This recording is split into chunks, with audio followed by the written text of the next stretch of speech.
Marcos capítulo 15. Chegamos na última mensagem da série de Marcos. Alguém sabe quantas mensagens passamos para percorrer todo o livro de Marcos? Quem lembra? Quem contou? Alguém contou?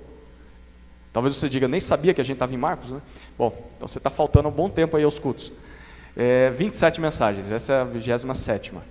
Graças a Deus estamos concluindo. Se Deus permitir, hoje a gente encerra. E temos já novidades, quer dizer, a gente já decidiu o próximo livro a ser estudado. E eu vou deixar vocês em suspense, tá? Daqui 2 domingos a gente descobre. Próximo domingo o André vai estar pregando para nós, seminarista. E no outro domingo o Samuel. E aí depois nós começamos a nova série, vou deixar vocês em suspense. Podem ficar chutando aí, tá bom? Vamos ver se alguém acerta. Alguns já sabem, mas os que não sabem vão tentar descobrir, tá bom? Marcos capítulo 15, nós vamos estudar a partir do versículo 42 e vamos até o final do livro. Se Deus assim permitir, vamos acompanhando o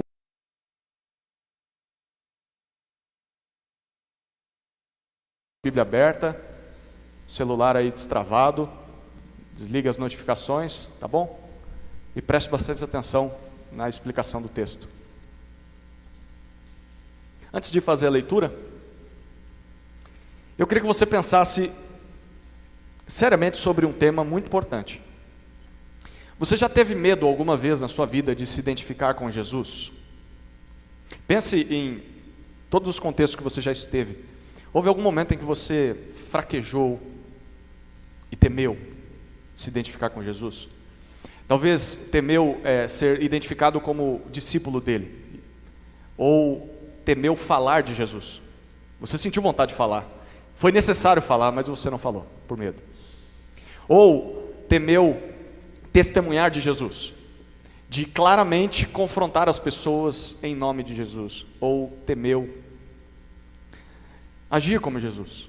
Você sabe que Jesus faria algo se estivesse naquela condição, mas você não teve coragem, você teve medo. Alguma vez já aconteceu com você?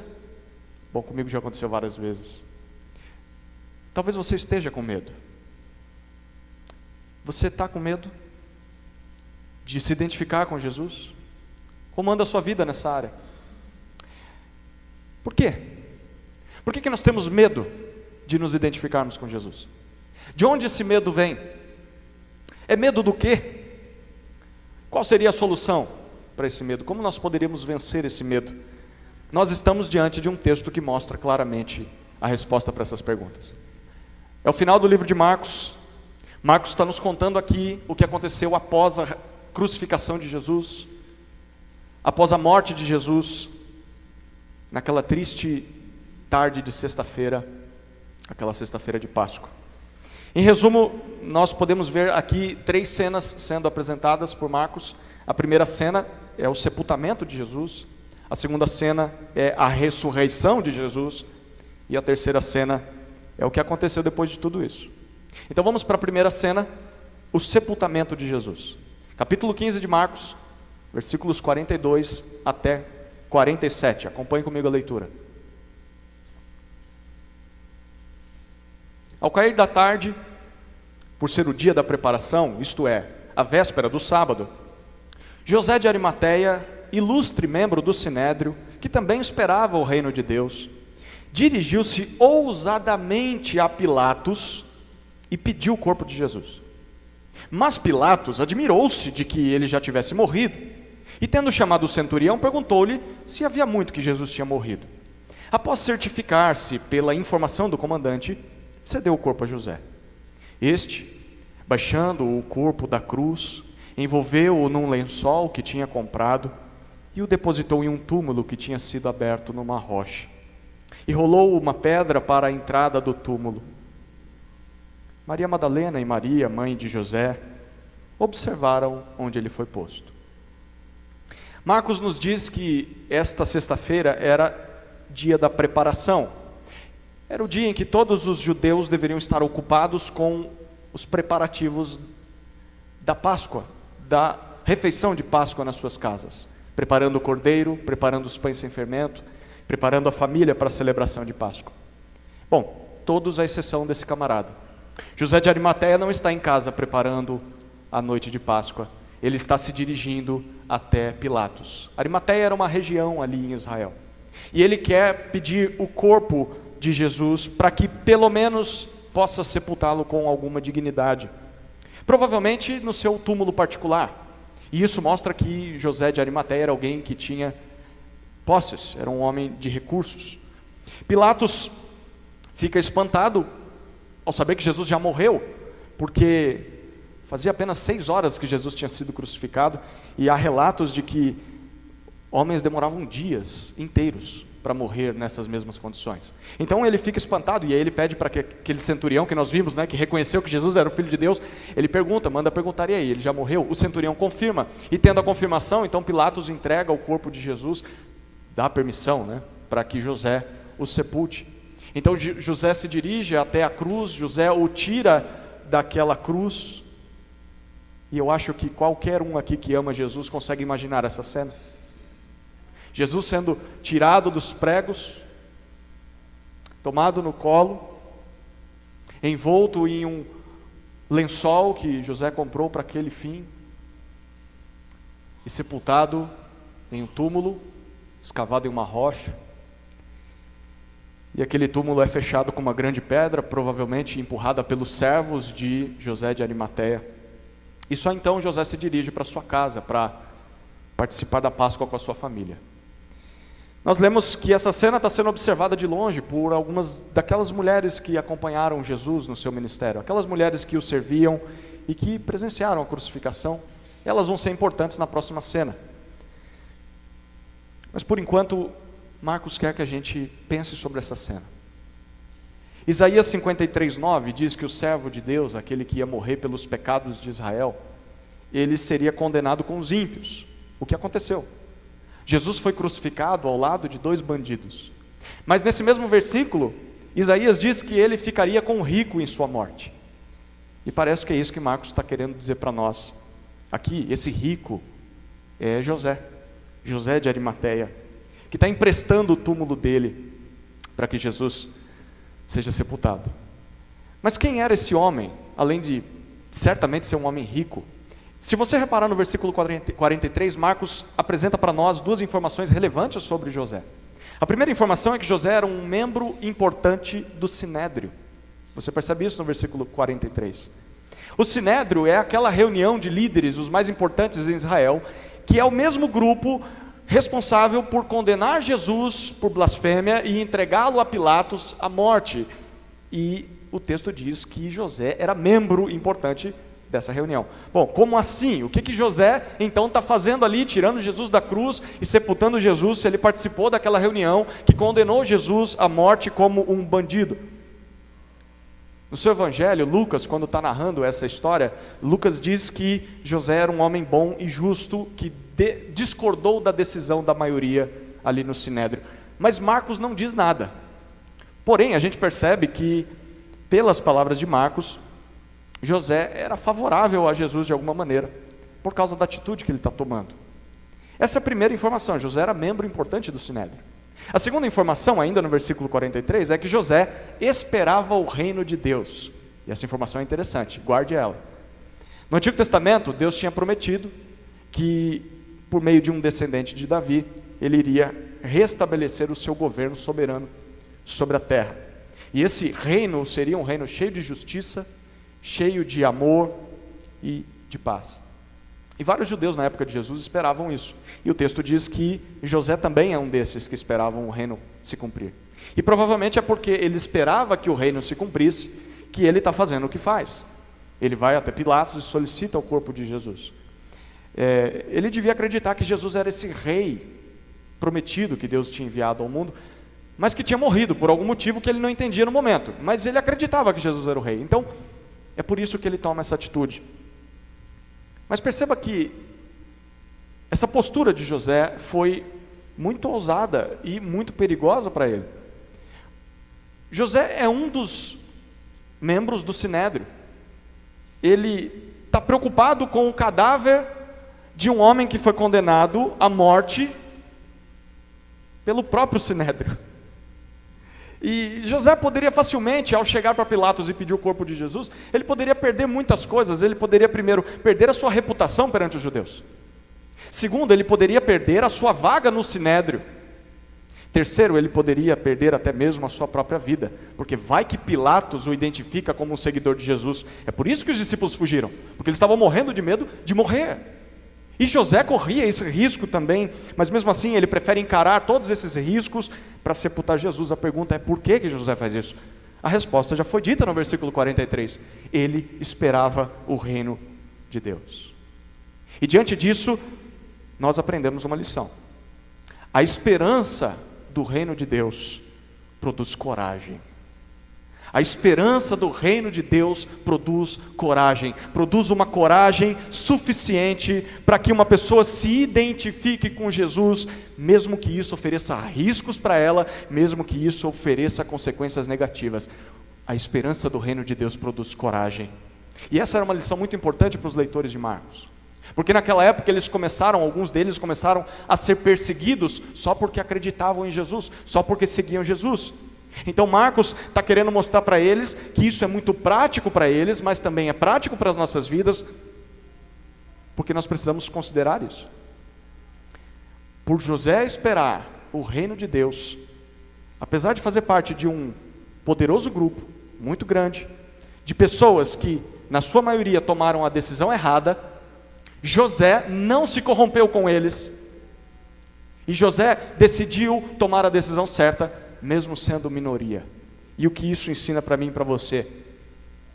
Isso ensina que não importa o meio em que você esteja, não importa a alta posição que você ocupe, não importa se todos ao seu redor odeiam Jesus, se todos ao seu redor odeiam todas as pessoas que acreditam em Jesus. Se você acredita que no final da história Deus vai reinar sobre todos os homens e você deseja participar desse reino, isso vai te encher de coragem para se identificar com Jesus.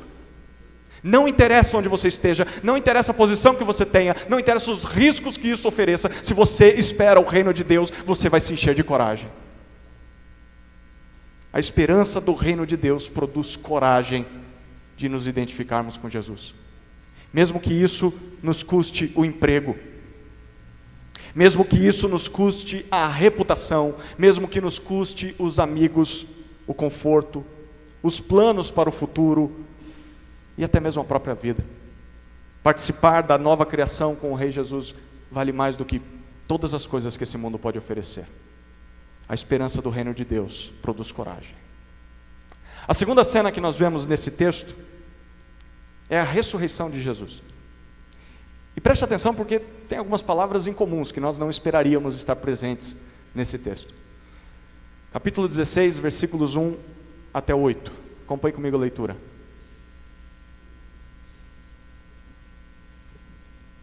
Passado o sábado, Maria Madalena, Maria, mãe de Tiago e Salomé, compraram óleos aromáticos para ungir o corpo de Jesus. E bem cedo, no primeiro dia da semana, ao nascer do sol, foram ao túmulo. Diziam umas às outras: quem nos removerá a pedra da entrada do túmulo? E olhando, viram que a pedra já estava removida. É que a pedra era muito grande. Entrando no túmulo, viram um jovem sentado ao lado direito, vestido de branco, e ficaram atemorizados. Ele, porém, lhes disse: não tenham medo. Vocês procuram Jesus, o Nazareno, que foi crucificado. Ele ressuscitou, ele não está aqui. Vejam o lugar onde o tinham colocado. Mas vão e digam aos discípulos dele e a Pedro que ele vai adiante de vocês para a Galileia, lá vocês o verão, como ele disse. E saindo elas, fugiram do sepulcro, porque estavam tomadas de temor e assombro, e não contaram nada a ninguém, porque estavam com medo. Agora nós lemos que aos primeiros raios de sol do domingo, 3 daquelas mulheres que seguiam Jesus e serviram Jesus durante seu ministério, elas vão até o túmulo de Jesus com a intenção de ungirem tardiamente o corpo de Jesus. Por que tardiamente? Porque normalmente a unção do cadáver era feita antes do sepultamento da pessoa. Essa unção era feita para diminuir ou retardar os odores da decomposição do corpo. Porque os sepulcros naquela época eram usados para colocar mais pessoas lá que haviam falecido. Então, o sepulcro continuaria sendo usado, e esses óleos, essas especiarias serviriam para que não cheirasse tão mal. Só que elas estão fazendo isso tardiamente, porque não deu tempo de fazer antes de Jesus ser sepultado. Por isso é que logo cedo elas estão preocupadas com isso, elas se dirigem até o túmulo onde Jesus foi sepultado, mas elas estão preocupadas. Quem é que vai tirar aquela grande pedra? A gente viu aquela pedra sendo colocada, algumas dessas mulheres viram essa pedra sendo colocada para fechar, elas não têm força para isso. E quando elas chegam lá, algo acontece, elas descobrem que o túmulo já está aberto. Alguém removeu aquela grande pedra. Quem é que removeu essa grande pedra? O que foi que aconteceu? Essas mulheres estão imaginando isso e começam a entrar no túmulo. E quando elas entram no túmulo, elas tomam um outro susto. Porque ao invés de encontrar o corpo de Jesus, o corpo de Jesus já não está mais lá. E o que elas veem é apenas um jovem vestido de branco. Os outros evangelhos nos dizem que esse jovem era um anjo. Ele está sentado à direita da tumba e ele começa a falar com elas. E ele está falando um negócio esquisito. Ele diz que Jesus de Nazaré, aquele que foi morto diante dos olhos delas, ele voltou à vida. E ele saiu daquele sepulcro andando por conta própria. E eu quero que você imagine qual que seria a sua reação diante de uma cena como essa. Imagine-se no lugar dessas mulheres. Provavelmente a nossa reação seria a mesma daquelas mulheres. Essas mulheres saíram correndo daquele túmulo sem olhar para trás, porque o texto diz que elas estavam completamente dominadas pelo medo. Afinal de contas, quem poderia julgá-las, né? Elas estão indo ao túmulo de alguém que comprovadamente morreu bem diante dos seus olhos. Elas estão indo ao túmulo de alguém que elas viram que foi sepultado e ele estava completamente sem vida. Elas viram José de Arimateia tomando o corpo de Jesus nos braços, e quando elas chegam lá, elas encontram aquele túmulo aberto e elas encontram um jovem de branco com um discurso esquisito de que aquela pessoa voltou à vida. O medo e a fuga são naturais para qualquer pessoa nessa circunstância. Quem não fugiria de medo diante de uma cena como essa? Bom, é completamente natural, a menos que esse alguém que foi morto e sepultado seja Jesus. Por quê? Porque esse Jesus disse por algumas vezes àquelas pessoas que o seguiam, palavras mais ou menos como essas aqui: o Filho do Homem será entregue nas mãos dos homens, e estes o matarão, mas 3 dias depois da sua morte ressuscitará. Jesus repetiu essas palavras algumas vezes aos seus discípulos. Nós vemos isso desde o capítulo 9. Então o que nós estamos lendo nessa passagem não passa de um cumprimento exato daquilo que Jesus já tinha prometido para os discípulos e para aquelas mulheres também. Mas então por que aquelas mulheres ficaram apavoradas? Por que elas fogem de medo, aterrorizadas? Bom, a resposta é óbvia. Porque elas não compreenderam o que Jesus tinha dito. Elas talvez não levaram a sério o que Jesus tinha dito sobre essa ideia de ressuscitar. E por isso pegou elas de surpresa. E aqui está mais uma lição que nós podemos aprender com o final de Marcos. A incompreensão da ressurreição produz medo.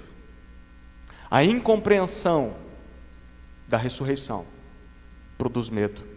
Um medo tão grande, capaz de tomar conta de todo o nosso ser e nos fazer fugir de Jesus. E fugir daquilo que Jesus espera que nós façamos. Você reparou nesse detalhe? Quando aquelas mulheres ouvem que Jesus ressuscitou, aquele homem que está dentro do túmulo, antes que elas fujam, ele diz algo a mais para elas. Lá no versículo 7 ele diz: Jesus não só ressuscitou, mulheres, mas vocês devem sair daqui e anunciar aos discípulos dele que ele ressuscitou. E tem um detalhe especial aí, você reparou? Anuncie aos discípulos e a Pedro. Por que Pedro? Porque nós sabemos o que aconteceu com Pedro. Pedro negou Jesus por 3 vezes antes do galo cantar. Então, aquelas mulheres, além de descobrir que Jesus ressuscitou, agora elas tinham uma dupla missão. Uma missão que provavelmente veio do próprio Jesus. Primeiro, elas deveriam contar essas boas notícias para os discípulos. E em especial elas tinham uma segunda missão, que era oferecer para Pedro uma oportunidade de restauração. O que Jesus está querendo com tudo isso é dizer para Pedro: Pedro, você me negou, mas lá na Galileia, eu quero que você saiba que eu vou te encontrar e eu vou te restaurar. Pedro, eu vou te perdoar. Então essas mulheres tinham essa missão de contar que Jesus ressuscitou e trazer esperança para Pedro. Mas elas não fizeram isso. Se conforme essas mulheres nós não compreendermos, ou não aceitarmos, ou não crermos que Jesus ressuscitou como Ele prometeu, é inevitável que nós tenhamos medo. Talvez o seu medo é porque você ainda não compreendeu a ressurreição e o que ela significa. Esse foi o sentimento de muitos crentes no primeiro século. Muitas pessoas começaram a dizer que a ressurreição de Jesus era uma farsa, que foi encenada, e isso começou a colocar medo nos crentes em Jesus. O tempo foi passando e as perguntas poderiam surgir: será mesmo que tudo não passou de uma farsa? Será que isso não é um mito apenas? Será que não é uma mentira e nós estamos seguindo uma mentira? É para esse tipo de pessoa que Marcos está escrevendo, e ele está escrevendo para mim e para você também. E ele está dizendo o seguinte: olha, perder a fé nas promessas de Jesus, em especial as promessas sobre a ressurreição, ou deixar de se aprofundar nessas promessas, para poder compreender o que elas significam, vai nos levar a uma posição de temor, de medo. Medo da morte, medo de fantasma, medo da doença, medo de um acidente, medo de uma calamidade. O que vai acontecer depois? Você não entendeu a ressurreição ainda. Medo das pessoas. Olha o que eles podem fazer comigo. Tudo que eu tenho é essa vida, e se eu perder essa vida? Você não entendeu a ressurreição ainda. Se você não compreendeu a ressurreição, você vai ter medo até mesmo do próprio Jesus, medo do que Ele diz, e vai fugir dele, vai fugir das ordens que Ele dá, porque isso vai custar muito para você, e você quer preservar a sua vida. Você tem medo. Se nós permitirmos que isso aconteça, nós não só vamos fugir do encontro com Jesus, o que é um prejuízo para nós mesmos, mas nós vamos deixar de cumprir a nossa missão. E a nossa missão é anunciar para as outras pessoas que Jesus ressuscitou. E isso é um prejuízo para as outras pessoas também. Não só isso, mas nós vamos deixar de oferecer a oportunidade de restauração para aqueles que pecaram, para aqueles que caíram como Pedro e que precisam de uma palavra de Jesus. Ele vai encontrar você e Ele vai te perdoar. Se você tem dúvidas sobre a ressurreição, você vai deixar de cumprir a tua missão. Nós não podemos deixar isso acontecer. Nós não deveríamos ser controlados pelo medo, porque se isso ocorrer, nós não vamos fazer o que Jesus espera de nós. Mas para isso é necessário crer naquilo que Jesus diz. É necessário buscar compreender o que isso significa, principalmente sobre a ressurreição. É por isso que eu digo para você que nós deveríamos dar muita atenção ao que nós lemos na nossa Bíblia, principalmente sobre a obra de Jesus na cruz, sobre a ressurreição, e dar muita atenção quando ouvimos essas verdades sendo pregadas e repetidas domingo após domingo. Tem pessoas que nesse momento dizem: mas isso eu já sei, eu quero outras coisas, eu quero questões mais práticas, eu quero como eu lido com os meus problemas na minha vida, no dia a dia, na minha família, no meu trabalho. Tudo bem, essas coisas são úteis, mas é mais importante que você compreenda a ressurreição, porque a ressurreição, o poder da ressurreição vai tirar o medo de você. Então nós deveríamos dar atenção quando a ressurreição é citada. Se nós não compreendermos isso, vamos ser tomados de medo, medo das coisas dessa vida, e não vamos cumprir a missão que Jesus nos deu. A incompreensão da ressurreição produz medo. E agora eu quero que você imagine isso: se aquelas mulheres tivessem dado mais atenção ao que Jesus tinha dito, será que elas teriam fugido? O que você acha? Agora a pergunta é para você: se você tivesse dado mais atenção ao que Jesus diz lá atrás, será que hoje você não estaria tão distante dele? Você vai cometer esse erro de novo? Jesus está falando com você e você vai dar as costas para Ele mais uma vez? Você sabe onde isso levou. E você que ainda está perto de Jesus, não pague para ver. Ouça Jesus enquanto há tempo, antes que seja tarde demais. Porque o medo também pode te atingir, e você também pode agir como um covarde. Chegamos enfim à terceira cena. A terceira cena é a continuação da história. E nós lemos isso a partir do versículo 9 até o final do livro. Então, acompanhe comigo a leitura de Marcos 16, de 9 a 20.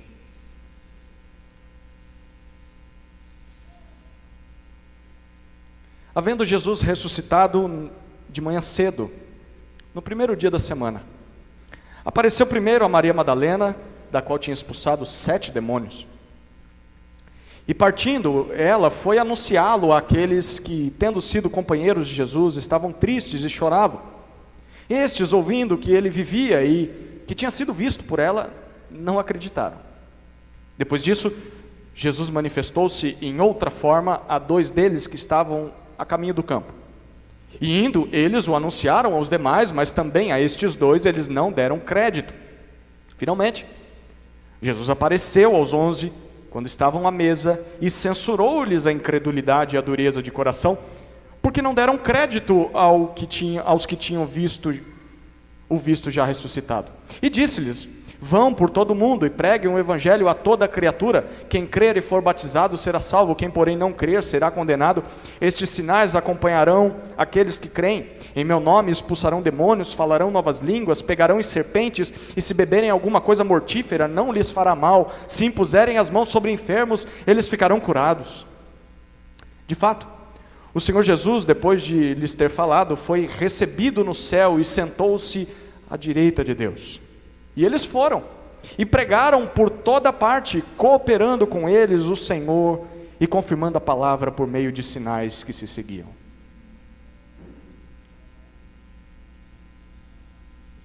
Talvez você não saiba disso, mas a maioria dos estudiosos da Bíblia concorda que as palavras que nós acabamos de ler não foram escritas por Marcos. Se a sua Bíblia tem nota de rodapé, você provavelmente vai perceber isso, porque tem alguma coisinha escrita a respeito disso aí embaixo. Como assim, José? Não foi Marcos que escreveu? Calma que eu explico. Dentre tantas outras razões, eu destaco pelo menos 2 aqui, do porquê esse texto não foi escrito por Marcos. Primeiro, o estilo de escrita e as palavras que ele usa são incomuns, são bem diferentes do restante do livro. Se você está acompanhando a leitura de Marcos inteiro, tem umas coisinhas que não parece ser Marcos que está escrevendo. E a segunda razão, o segundo motivo, é que as primeiras cópias de Marcos, aquelas mais antigas, elas não tinham esse trecho. Então, cadê o final de Marcos, né? Se esse não é o final, cadê o final? Será que Marcos teria encerrado a sua história no versículo 8, com aquelas mulheres fugindo de medo da ressurreição de Jesus? Bom, a explicação mais provável é que, ao escrever o seu livro, Marcos sim tenha concluído o evangelho. Ele tenha contado sobre o que aconteceu depois, né? A hora que aquelas mulheres pararam de ter medo e foram falar com os discípulos, que ele tenha contado o que aconteceu quando Jesus apareceu aos discípulos, quando ele subiu aos céus e o que os discípulos fizeram depois. Mas, provavelmente por alguma infelicidade, o pergaminho original que Marcos escreveu se rasgou e nós perdemos a conclusão dele. Faz sentido porque naquela época esses livros eram rolos de pergaminho que eram passados de mão em mão, lidos de igreja em igreja, então é completamente natural e provável que tenha se perdido o final de Marcos. Bom, apesar disso ser muito triste, a gente nunca vai saber o que Marcos disse no final do livro dele, bom, só no céu, né? Lá a gente pergunta para ele. É triste, mas ao mesmo tempo o prejuízo não é tão grande, porque a gente tem os outros evangelhos. Mateus, Lucas e João nos contam o que aconteceu depois, então nós não temos tanto prejuízo. Mas por que nós lemos essas palavras, versículos 9 até 20, por que elas estão incluídas no final desse livro? Quem que escreveu esse negócio aqui? Bom, provavelmente quem escreveu foram os crentes dos primeiros séculos, que quando copiavam esse texto, porque naquela época não tinha máquina de cópia, era à mão, quando estão copiando esse texto, eles estão fazendo isso para que mais pessoas possam crer em Jesus, eles querem contar o que aconteceu depois das mulheres fugirem de medo. Então eles estão completando a história que está faltando, o final que está faltando, para que as pessoas que leiam, pelo menos tenham uma noção do que aconteceu depois. E você vai reparar que tudo que nós lemos nesses versículos é confirmado por um outro livro da Bíblia. É confirmado pelo livro de Atos. As palavras parecem muito o que acontece em Atos, porque Atos conta a continuação da história. O que aconteceu depois que Jesus ressuscitou? O livro de Atos está aí para nos contar. E deixa eu dar um spoiler aqui. Ele vai ser o próximo livro que a gente vai estudar nos grupos de discipulado durante a semana. Então se prepare para o livro de Atos. Nós vamos começar a estudá-lo depois que terminarmos Malaquias. E o que aconteceu depois? Bom, o que a gente leu aí. Primeiro, os discípulos não acreditaram que Jesus ressuscitou. Do mesmo jeito que as mulheres, eles também não acreditaram. Depois disso, Jesus apareceu para eles todos de uma vez, e aí Jesus confrontou eles e Jesus comissionou eles: vão e preguem o evangelho a todas as pessoas. E aí foi o que eles fizeram. Jesus ascendeu aos céus, voltou para a sua morada celestial, se assentou ao trono de glória ao lado do Deus Pai. E ele estava com os discípulos, e os discípulos saíram espalhando o evangelho para as pessoas, até que chegou até o imperial, até que o evangelho chegou em mim e em você. De fato, esses 11 versículos que nós lemos resumem bem aquilo que aconteceu depois da ressurreição de Jesus. Os discípulos de Jesus, que antes estavam cheios de medo, estavam com tremenda covardia, esses discípulos agora se enchem de coragem, se enchem de ousadia e se identificam com Jesus. E eles se identificam com Jesus a tal ponto de testemunharem de Jesus, da obra de Jesus ao redor do mundo, mesmo que isso lhes causasse sofrimento, mesmo que isso lhes causasse perseguições. Para alguns isso causou até morte, e nós lemos isso no livro de Atos. Eles foram até as últimas consequências, testemunhando de Jesus, mesmo que isso custasse as suas vidas. Diante de tudo isso, a pergunta que deve ficar para mim e para você é: por que eles fizeram isso? O que foi que aconteceu na vida desses homens? Como é que eles saíram do medo e foram para o extremo oposto, para a coragem? O que foi que aconteceu com eles que os mudou? A resposta parece estar presente em duas expressões que nós lemos e na conexão dessas duas expressões. A primeira expressão está no capítulo 15, versículo 43. O texto diz que José de Arimateia esperava a chegada do reino de Deus. A segunda expressão está no capítulo 16, versículo 6. O homem de branco que está dentro do túmulo de Jesus afirmou que Jesus ressuscitou. O que o reino de Deus e a ressurreição de Jesus têm em comum? E qual o impacto disso nas nossas vidas? Você se lembra como é que Marcos começou o evangelho dele? Marcos capítulo 1, versículo 1. Princípio do evangelho de Jesus, o Cristo, o Messias, Filho de Deus. Pois bem, a cada página, Marcos deixou bem claro que pelo fato de Jesus ser o Messias de Israel e a sua pregação, os seus atos, os seus milagres comprovaram que ele era o Messias de Israel, Marcos está deixando bem claro que por meio dele Deus está trazendo o seu reino a esse mundo. Como o próprio Jesus disse por várias vezes, o reino de Deus está próximo. E o que acontece nesse reino? Nesse reino, tudo o que o pecado e o mal causaram é revertido. No reino de Deus, e nós vimos isso no ministério de Jesus, no reino de Deus os doentes são curados. No reino de Deus os cegos passam a enxergar. No reino de Deus os pecadores são perdoados. No reino de Deus os impuros são purificados. No reino de Deus os mortos voltam a viver. É isso que Jesus veio inaugurar nesse mundo. Jesus veio inaugurar uma nova criação. Uma criação onde o pecado e a morte não têm mais lugar. Uma criação onde os homens podem permanecer para sempre na presença de Deus, desfrutando de justiça e santidade em vida plena, sem os efeitos do pecado. Foi para isso que nós fomos criados. Foi para isso que Deus nos criou. O plano de Deus desde o princípio sempre foi que vivêssemos com Ele sem a presença do pecado e da morte. Mas a gente sabe que com a entrada do pecado no mundo, tudo mudou. Nós passamos a sofrer com doenças. E talvez você esteja sofrendo com uma doença. Nós passamos a sofrer com deformidades no corpo. Nós passamos a sofrer com maldades de todos os tipos.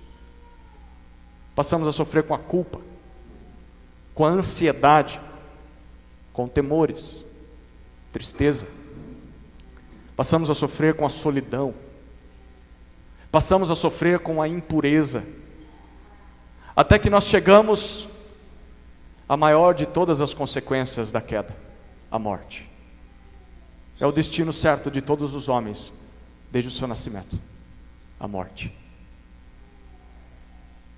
Tudo isso é resultado da separação entre Deus e o homem, causada desde a desobediência de Adão e Eva lá no Jardim do Éden.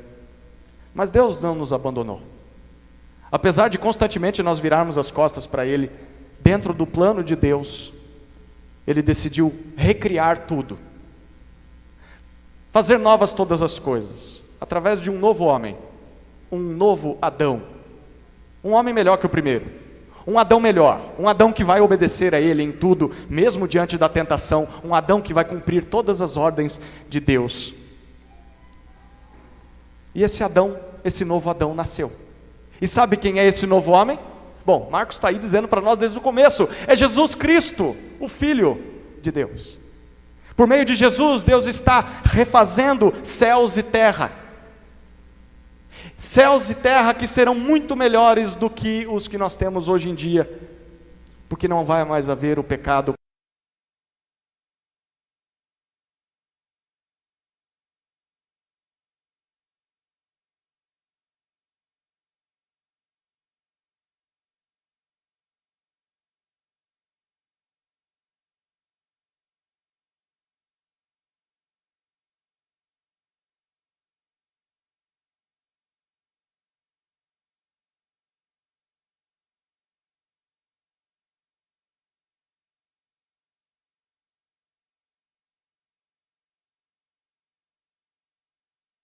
Carne, os efeitos e as consequências da nossa desobediência.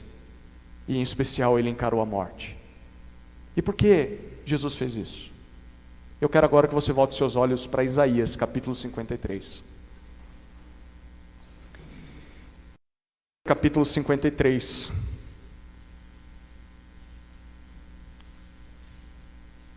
Versículos 4 e 5.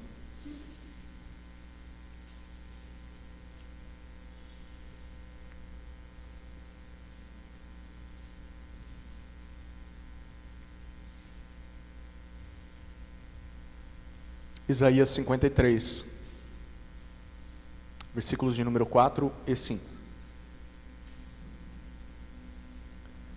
Certamente, Ele tomou sobre si as nossas enfermidades, e as nossas dores levou sobre si. E nós o considerávamos como aflito, ferido de Deus e oprimido, mas Ele foi traspassado por causa das nossas transgressões e esmagado por causa das nossas iniquidades. O castigo que nos traz a paz estava sobre Ele, e pelas suas feridas fomos sarados. Na cruz do Calvário, Jesus, o Filho perfeito de Deus, sofreu todas as dores que nós já sofremos nessa vida, e todas as dores que nós ainda sofreremos nessa vida, no lugar de cada um de nós. E não só no lugar de cada um de nós, no lugar de cada uma das pessoas que já nasceram nessa história e que ainda existirão nesse mundo. Não há um só sofrimento, não há uma só angústia que você enfrente na sua vida, que Jesus não tenha experimentado naquelas dolorosas horas angustiantes daquela sexta-feira de Páscoa. Jesus está naquela cruz sofrendo tudo que você já sofreu e mais do que você já sofreu na sua vida. E o que isso significa? Significa que, ao fazer isso, Jesus não só se identificou conosco na nossa situação deplorável, caída. Jesus sabe o que é sofrer como um ser humano. Jesus sabe a dor que você está sentindo. Jesus experimentou cada lágrima que você derruba toda noite. Jesus sabe o que é sofrer naquela cruz. Ele experimentou isso. Mas Ele não só se identificou conosco, Jesus tomou sobre si naquela cruz todo o castigo que os nossos pecados mereciam. Isso significa que com a morte de Jesus, a morte que tanto nos coloca medo nessa vida, a morte que nos assolaria pelo resto da eternidade, na morte de Jesus, a morte foi completamente vencida, porque Jesus morreu em nosso lugar, e quando Ele está morrendo em nosso lugar, Ele está vencendo a morte. E com a sua ressurreição, ao terceiro dia. É como se Deus estivesse declarando o seguinte, através do túmulo vazio, é como se Deus estivesse dizendo assim: pronto, eis que tudo se fez novo. Se o pecado gerou morte na antiga criação, o meu filho amado acabou de vencer o pecado, acabou de vencer a morte. Nada ou ninguém pode desfazer o que ele conquistou. Por meio do meu filho, eu faço novas todas as coisas, e eu faço inclusive a humanidade. E nessa nova criação, os homens vão poder viver ao meu lado. Os homens poderão viver ao meu lado sem o pecado, sem o temor da morte, porque esses dois foram completamente vencidos pela ressurreição de Jesus. E ao subir aos céus, Jesus abriu um novo e vivo caminho para esse novo mundo, um caminho que nós podemos agora trilhar, um caminho que nós podemos seguir, se nós temos fé em Jesus e se nós seguimos a Jesus. Se isso não te provoca um amém, eu não sei o que pode te provocar um amém. É isso que significa o reino de Deus. O reino de Deus é uma nova criação, onde Deus e os homens vivem em plena comunhão, sem a presença do pecado e da morte. Um dia depois de enfrentarmos a morte, ainda nessa velha criação, ou se antes disso Jesus se manifestar em glória, um dia à semelhança de Cristo, nós vamos ressuscitar como Ele, e nós vamos participar eternamente do seu reino, nessa nova criação. E sabe o que foi que iniciou tudo isso? O que Marcos acabou de nos contar. Foi a ressurreição de Jesus. A ressurreição de Jesus foi o recado de Deus para aqueles discípulos que fugiram covardes, fugiram com medo. É como se Deus estivesse dizendo para eles: queridos, o meu reino começou, vocês não precisam mais ter medo, o pecado já foi vencido, vocês foram perdoados, e sua vaga no novo mundo agora já está garantida, vocês não precisam mais temer a morte. É por isso que os discípulos se encheram de coragem de se identificar com Jesus, mesmo que isso causasse sofrimento para eles, mesmo que causasse perseguição, mesmo que levasse eles à morte, porque eles estavam olhando para aquilo que eles já tinham ganhado de Cristo por meio da cruz. Eles já tinham recebido uma recompensa muito maior do que qualquer coisa que essa vida pode oferecer, e foi por isso que eles e muitos outros que surgiram na história percorreram o mundo, anunciando essa mensagem, dizendo para as pessoas: olha, mais pessoas precisam saber dessa notícia. Há um mundo perfeito, há um mundo sem sofrimento, há um mundo sem morte esperando você, basta que você acredite em Jesus. Foi isso que aqueles discípulos fizeram, foi isso que os outros discípulos que surgiram a partir deles fizeram, e essa é a boa notícia que nós estamos ouvindo nessa noite por meio de Marcos. Não é uma boa notícia? Pois é exatamente esse o significado da palavra evangelho, a boa notícia, e foi isso que Marcos quis comunicar para nós durante todo o seu livro. Ele está dizendo o evangelho de Jesus Cristo, o Filho de Deus, que morreu e ressuscitou para nos reconciliar com o nosso Criador. Esse é o evangelho de Jesus Cristo, o Filho de Deus. Quero perguntar para você: você já crê nessa mensagem? Se você já crê nessa mensagem, por que você tem medo? Você tem medo do quê? Você já recebeu vida eterna. O que é que a morte nesse velho mundo pode causar para você? Tem medo do quê?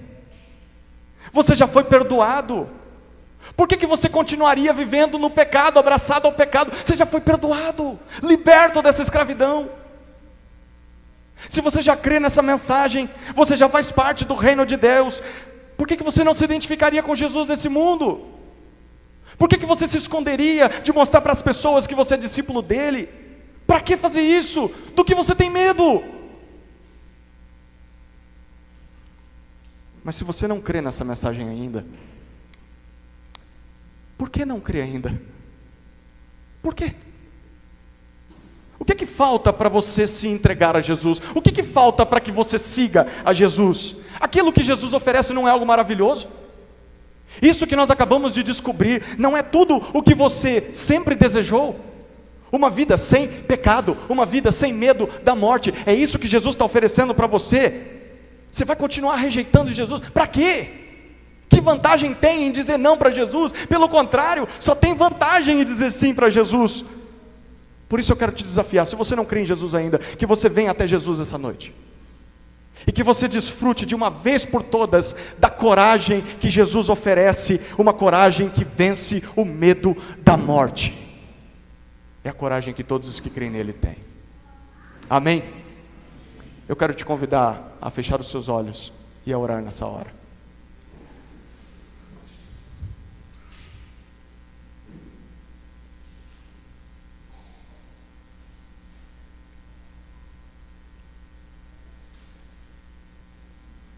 Eu quero desafiar você que está de olho fechado. Você que disse em seu coração que crê em Jesus. Eu quero te desafiar a diante de Deus, renovar o seu compromisso com Jesus. A confessar para Ele que você tem tido medo. Um medo covarde, que te faz fugir de se identificar com Jesus, por medo do que as pessoas podem fazer, medo das consequências. Eu quero te desafiar a renovar o seu compromisso com Jesus e pedir para Ele coragem, porque você entendeu a ressurreição, você entendeu o que o reino de Deus significa, e você quer voltar para o seu trabalho amanhã, você quer voltar para a sua família hoje à noite, você quer voltar para a sua faculdade, você quer voltar para o seu círculo de amigos, e você quer mostrar para todo mundo: eu amo Jesus. Renove o seu compromisso com Jesus nessa noite. Era isso que Marcos queria ao escrever o seu evangelho, que pessoas amassem Jesus e não temessem se identificar com Ele. Mas eu também quero desafiar você que está de olho fechado. Se a tua resposta foi: não, eu não creio em Jesus ainda, eu quero fazer um desafio para você também.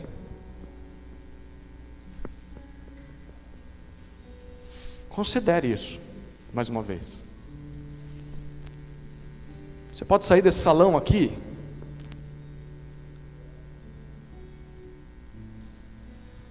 cheio de esperança,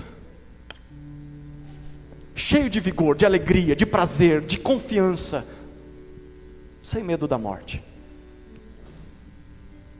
Ou pode sair do jeito que você entrou,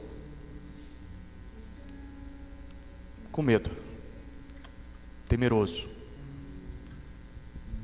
dominado pelo mal, pelo pecado, sem esperança, sem saber se alguém te ouve, sem saber se alguém se preocupa com a sua dor. A escolha é tua, meu amigo.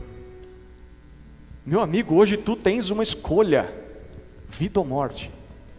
Qual você vai aceitar? Qual você vai escolher? O meu desafio para você que está de olho fechado é que você se renda a Jesus nessa noite.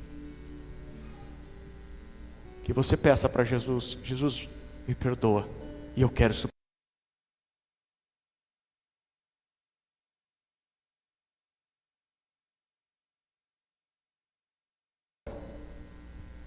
Eu te convido, volte no domingo que vem.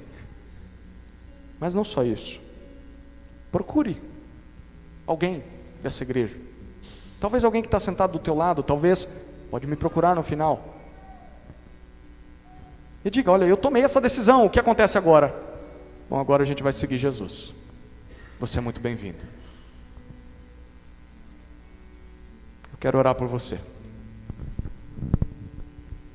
Senhor Jesus, obrigado pelo Evangelho de Marcos. Nós lamentamos porque ele não teve a conclusão que nós esperávamos.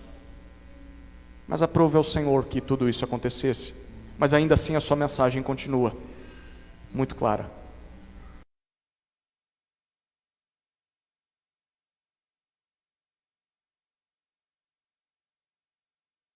Compartilhar com o nosso Criador. Obrigado, Jesus, pela tua obra na cruz. Obrigado por nos encher de coragem.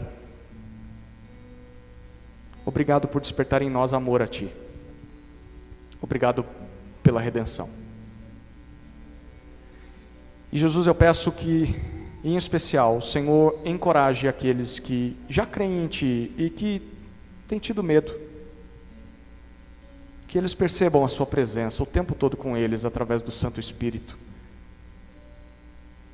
E que eles sejam tomados de uma coragem sobrenatural para se identificarem contigo. Que essa igreja seja reconhecida pela sua coragem em sair da zona de conforto e ir até onde o Senhor quer que ela vá, porque crê na ressurreição de Jesus e não se apega às coisas desse mundo. Uma igreja que tem ousadia de seguir Jesus e fazer o que Jesus manda, mesmo que isso custe, mesmo que isso seja doloroso, porque nós estamos olhando para o novo mundo, estamos olhando para o teu reino. Esse é o meu desejo. E a minha oração, Senhor, por aqueles que ainda não creem em Ti, oro para que não consigam dormir tranquilos nessa noite, até se dobrarem diante do Teu nome e Te pedirem socorro, me salva, Senhor Jesus. E que possam desfrutar dessa mesma coragem e dessa mesma esperança. E a minha oração no nome de Jesus. Amém.